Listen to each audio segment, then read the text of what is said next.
Hello students, it's me Greg Gaurav Srivastava on VTA Student Mate channel.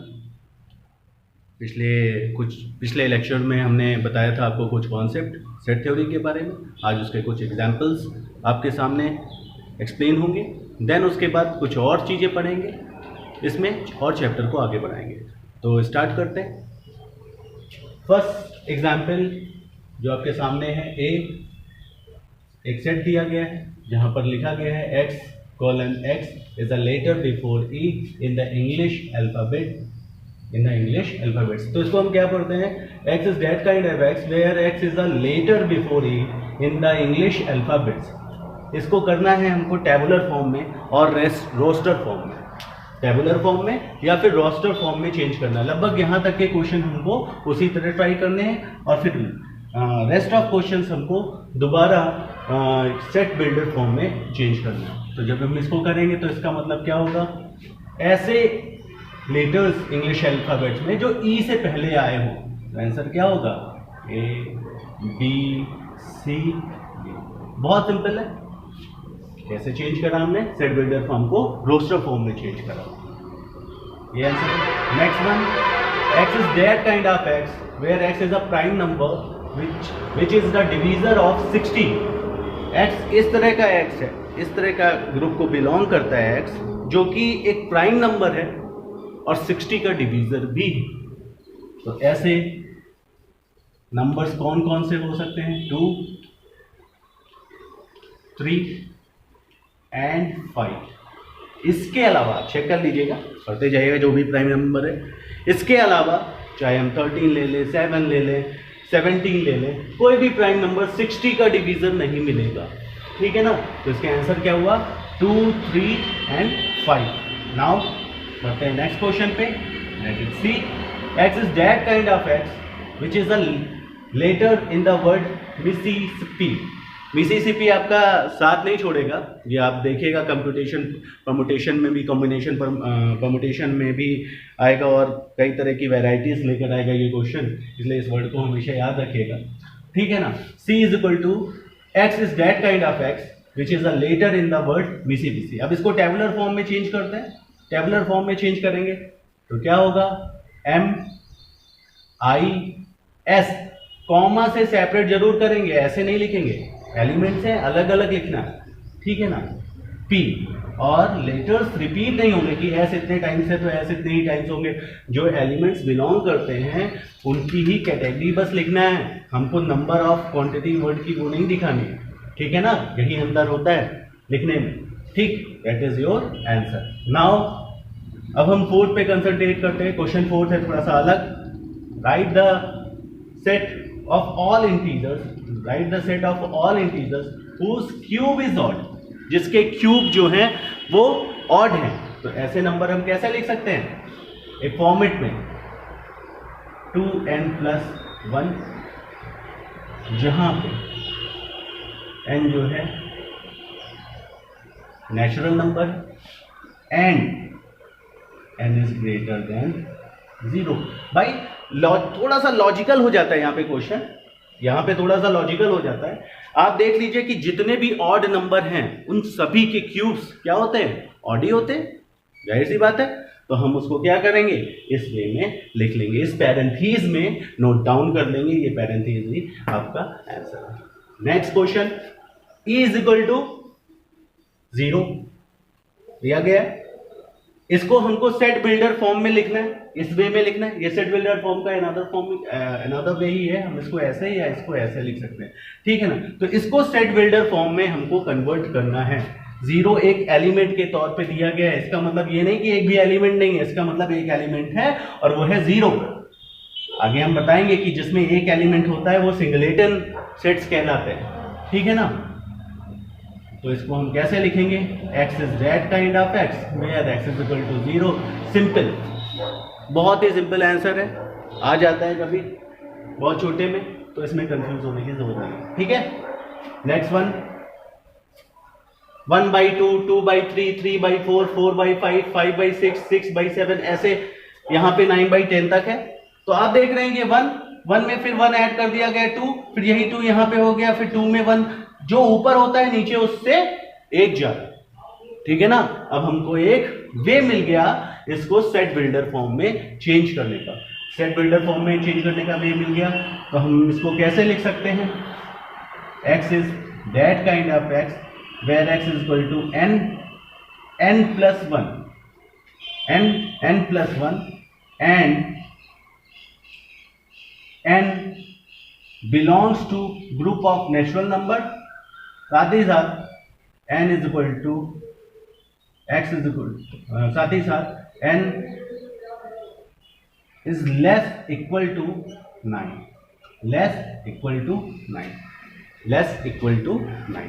9 से ज्यादा नहीं हो सकता, 9 के इक्वल हो सकता है, क्योंकि 9 से ज्यादा कर देंगे, अगर हमने 10 कर दिया तो फिर वो 10/11 आ जाएगा। चेक कर लो भाई, है ना।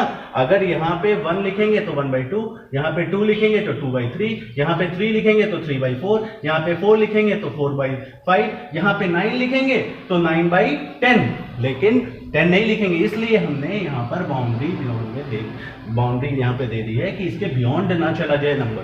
ठीक है ना, आया समझ में, बहुत आसान था ये। नेक्स्ट वन जी,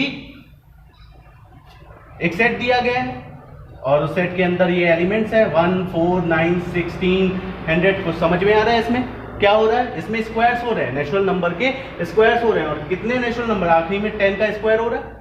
तो बहुत सिंपल है, इसको कैसे हम करेंगे, ऐसे भी लिख सकते हैं, कोई जरूरी नहीं कि हम इस तरह सीधे डायरेक्ट भी लिख सकते हैं x square that kind of x, कि वो सारे उसका सेट है जहां पर, ठीक है ना, x belongs to natural number and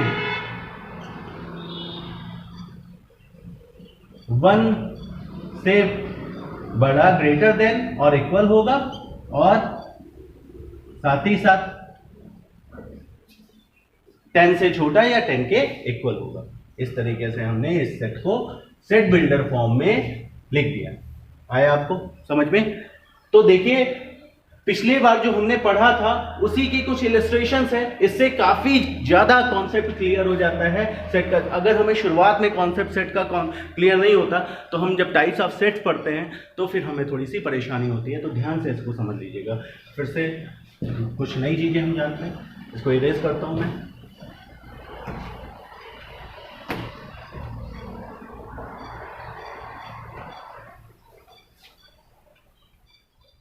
अब हम पढ़ेंगे types of sets. Types of sets, types of sets. Sets के जो टाइप्स हैं, डिफरेंट टाइप्स हैं, उनको पढ़ेंगे। ठीक है ना। पहला वॉइड, या फिर हम इसको कहते हैं एम्प्टी सेट। वॉइड और एम्प्टी सेट रिप्रेजेंटेशन सिंबल उसको कैसे करते हैं, या तो हम 5 से कर सकते हैं और या तो कर्ली ब्रैकेट ब्लैंक करके दोनों पर क्लोज करके इस तरीके से कर सकते हैं। दो वे हैं इसको रिप्रेजेंट करने के, ठीक है ना, दो वे हैं इसको रिप्रेजेंट करने के। इसका मतलब क्या होता है कि देयर इज नो एलिमेंट, कोई भी एलिमेंट ना हो, कोई भी। इसमें पहला टाइप आता है वाइड और एम्प्टी से। हम इसको सिंबल कर सकते हैं 5 से और कर्ली ब्रैकेट से, ब्लैंक कर्ली ब्रैकेट से, दोनों तरफ से इनक्लोज्ड। ठीक है ना, ये इसका सिंबलाइजेशन है। ठीक, एम्प्टी और वाइड सेट का मतलब होता है there is no element, there is no element. अब इसका एग्जाम्पल ले लेते हैं। x जो कि रियल नंबर को बिलोंग करता है, उसका फॉर्म अगर x स्क्वायर हो, ऐसे x स्क्वायर का हम सेट ले लें, है ना, और जिसकी वैल्यू -2 हो, तो हम जानते हैं कि ऐसा कोई भी स्क्वायर नहीं बना, चाहे वो रियल नंबर नेगेटिव हो चाहे पॉजिटिव हो, जिसकी वैल्यू माइनस में आए। तो ये क्या हो जाएगा, ये 5 हो जाएगा, एम्प्टी सेट हो जाएगा। यहां पर हम कोई भी एलिमेंट नहीं इंसर्ट कर सकते। फिर अनदर एग्जाम्पल देख लेते हैं, अगर ये क्लियर नहीं हुआ। दूसरा एग्जाम्पल क्या है, x जो कि नेचुरल नंबर को बिलोंग करता है, और यहां पे x का लिमिटेशन दे दिया गया है कि x 5 से बड़ा होना चाहिए और 6 से छोटा। अब 5 से बड़ा 6 से छोटा, तो जाहिर सी बात है पॉइंट में और फ्रैक्शन में आएगा, और फ्रैक्शन, और यहां पे पहले ही कंडीशन दे दी गई है कि x नेचुरल नंबर को बिलोंग करना चाहिए, दैट्स व्हाई ये इम्पॉसिबल है। इस वजह से ये क्या हो जाएगा, एम्प्टी सेट, इसको हम कहेंगे एम्प्टी सेट। नेक्स्ट के बारे में पढ़ते हैं, सिंगलेटन सेट। सिंगलेटन सेट जिसमें बहुत सिंपल है पढ़ना, जिसमें केवल एक एलिमेंट हो, उसको हम कहते हैं singleton set. D is equal to bracket के अंदर, ब्रैकेट ये भी एक एलिमेंट माना जाता है, ध्यान से रखिएगा, ये भी एक एलिमेंट माना जाता है, इसको हम एम्प्टी सेट नहीं कह सकते। अगर ब्रैकेट के अंदर ब्रैकेट है तो इसका मतलब ये सिंगल, एक ही ब्रैकेट है, इसका मतलब इसमें सिंगल एलिमेंट है, इस वजह से क्या हो जाएगा, ये singleton set. Next finite. Finite में दो कैटेगरीज हैं, फाइनाइट में दो कैटेगरीज हैं, ठीक है ना। बेसिकली दो कैटेगरीज क्या, दो क्लासिफिकेशंस हैं। पहली चीज either it will be empty, या तो ये empty होगा, या तो इसके एलिमेंट्स और एलिमेंट्स ऑफ दिस सेट जो बिलोंग करते हैं इस सेट को, elements can be listed by natural number 1 2 3 etcetera. अगर इसके द्वारा लिस्टेड करे जा रहे हैं, या तो भाई सिंपल सा पहली कैटेगरी की एम्प्टी सेट हो तो हम उसको फाइनाइट सेट कहते हैं। एम्प्टी सेट मालूम है हमें, कुछ नहीं मालूम है, यानी कि जो अगर हमको मालूम है कि इसमें कुछ नहीं मालूम है तो वो भी मालूम है, सिंपल सी बात है। इस वजह से ये क्या होगा, ये फाइनाइट सेट होगा।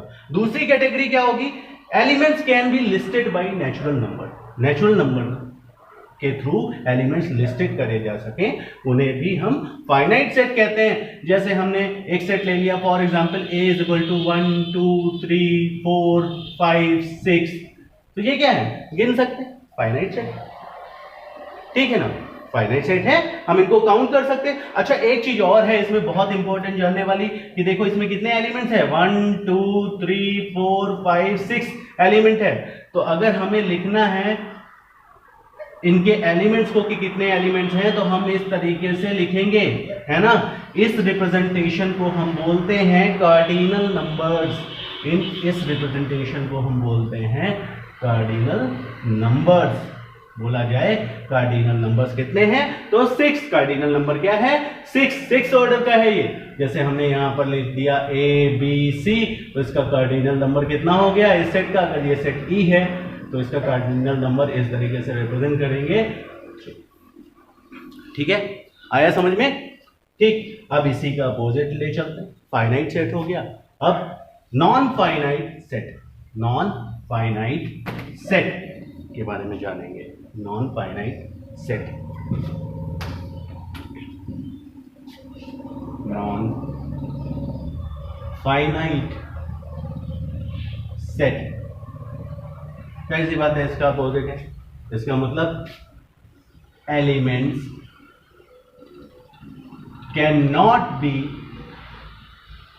लिस्टेड काउंटेड, कुछ भी कह सकते हैं, listed by natural numbers list नहीं हो सकते। जैसे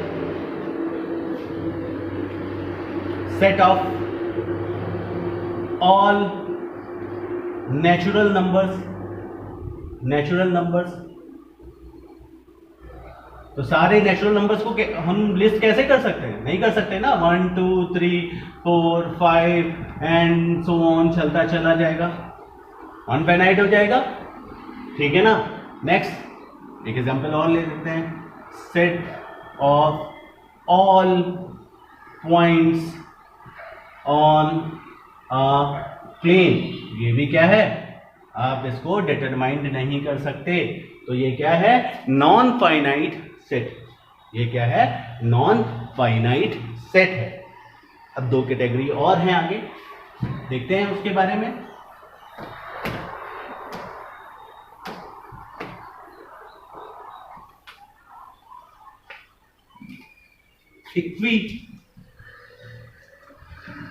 इक्विवेलेंट सेट, ठीक है ना, equivalent set and equal set, दो तरह के सेट। इक्विवेलेंट सेट और इक्वल सेट, ठीक है ना, इक्विवेलेंट सेट और इक्वल सेट। इक्विवेलेंट सेट्स क्या होता है, जिसमें इफ कार्डिनल नंबर्स, अभी आपको कार्डिनल नंबर्स के बारे में मैंने बताया था, if cardinal numbers are equal of given sets, तो वो क्या कहलाएंगे, they are said to be, they are said to be, they are said to be, said to be, they are said to be equivalent sets. उनको हम क्या कहेंगे, equivalent sets. For example ले लेते हैं 1 2 3 4, एक सेट ले लेते हैं, दूसरा सेट ले लेते हैं B, A B C D, A B C D. तो देखिए इसमें कार्डिनल नंबर कितना है, n A is equal to 4 और n B is equal to 4। तो क्या हो गया, ये इक्विवेलेंट सेट। इक्वल सेट में क्या होगा, कार्डिनल नंबर भी इक्वल होंगे, कार्डिनल नंबर्स इक्वल होंगे, एंड साथ ही साथ elements belong to a set will also belong to all elements belong to a set will also belong to another set। अगर ये कंडीशन फुलफिल होती है किन्हीं भी दो सेट या फिर दो से ज्यादा सेट में, अगर ये दोनों कंडीशंस फुलफिल्ड होती हैं, पहली कि कार्डिनल नंबर इक्वल हो और साथ में दूसरी भी कि उस सेट के सारे एलिमेंट दूसरे सेट के सारे एलिमेंट के साथ या और भी ज्यादा सेट के सारे एलिमेंट के साथ बिल्कुल मैच करते हों, बिलोंग करते हों, तो वो क्या होगा, वो इक्वल सेट्स कहलाएंगे। For example A is equal to 1 2 3 4, B is equal to 3 4 1 2। तो देखो कार्डिनल नंबर भी इक्वल है और इनके एलिमेंट्स भी जो इसमें है वही एलिमेंट्स इसमें भी बिलोंग करते हैं, that is A is equal to B. तो इक्विवेलेंट और इक्वल सेट में यही माइनर डिफरेंस होता है ना, कि हर इक्वल सेट तो इक्विवेलेंट सेट हो सकता है, लेकिन हर इक्विवेलेंट सेट इक्वल सेट नहीं हो सकता। ठीक है, आया समझ में? तो बाकी का नेक्स्ट लेक्चर में देखेंगे। आई होप कि आपको ये वीडियो पसंद आई होगी। अगर आपको पसंद आई होगी तो प्लीज़ हमारा चैनल ज़रूर सब्सक्राइब करें और दूसरों से भी शेयर करें।